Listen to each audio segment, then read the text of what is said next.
Opa, katės kažką daro. Raminatės? Truputį papasakosiu apie savo ryto rutiną. Kadangi sportuoju 7 arba 8 val. Ryte, tai sportuoju ant tuščio skrandžio. Po treniruotės išgersiu kokteiliuką proteino. Baltymai labai gerai po sporto. Ir aišku, baltymai mūsų yra raumenų statybinė medžiaga.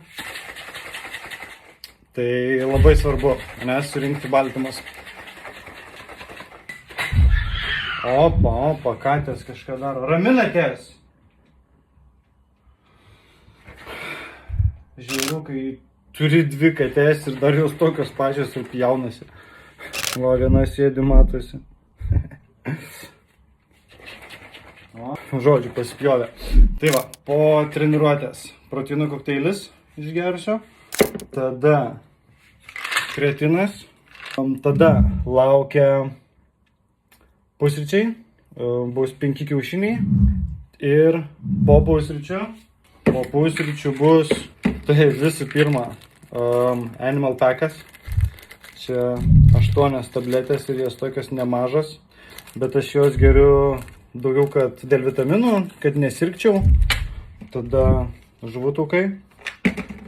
D vitaminas, mažulytės kapsulės, po 2 geriu irgi cinkas. Tai va, tai žiauriausia būna išgerti šitas tabletčikės visas. Bet už tai visa žiema, jokių slogų, jokių peršalimų, nieko, labai gerai. Tai gerti sunku, bet kai nesergi labai gerai.